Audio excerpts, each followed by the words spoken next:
والنازعات غرقا والناشطات نشطا والسابحات سبحا فالسابقات سبقا فالمدبرات أمرا يوم ترجف الراجفة تتبعها الرادفة قلوب يومئذ واجفة أبصارها خاشعة يقولون أئنا لمردودون في الحافرة أئذا كنا عظاما نخرة قالوا تلك إذا كرة خاسرة فإنما هي زجرة واحدة فإذا هم بالساهرة هل أتاك حديث موسى إذ ناداه ربه بالواد المقدس طوى اذهب إلى فرعون إنه طغى فقل هل لك إلى أن تزكى وأهديك إلى ربك فتخشى فأراه الآية الكبرى فكذب وعصى ثم أدبر يسعى فحشر فنادى فقال أنا ربكم الأعلى فأخذه الله نكال الآخرة والأولى إن في ذلك لعبرة لمن يخشى أأنتم أشد خلقا أم السماء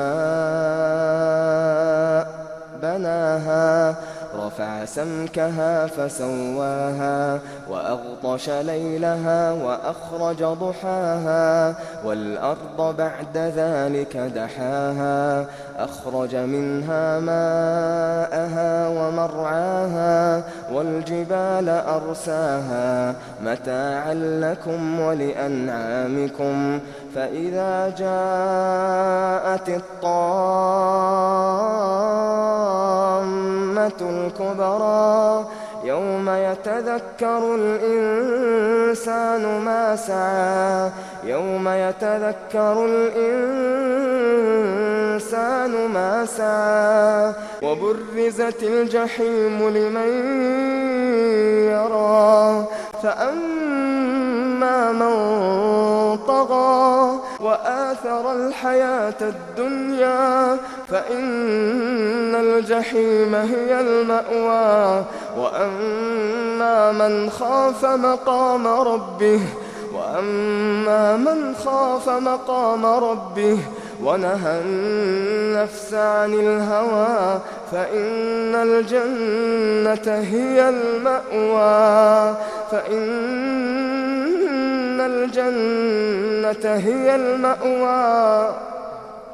يسألونك عن الساعة أيان مرساها فيم أنت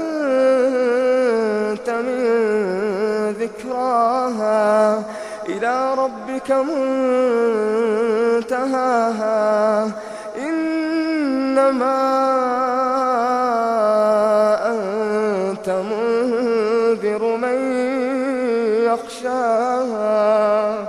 كأنهم يوم يرونها لم يلبثوا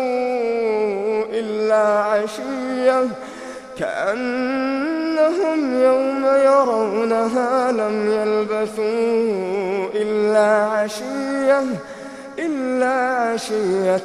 أو ضحاها.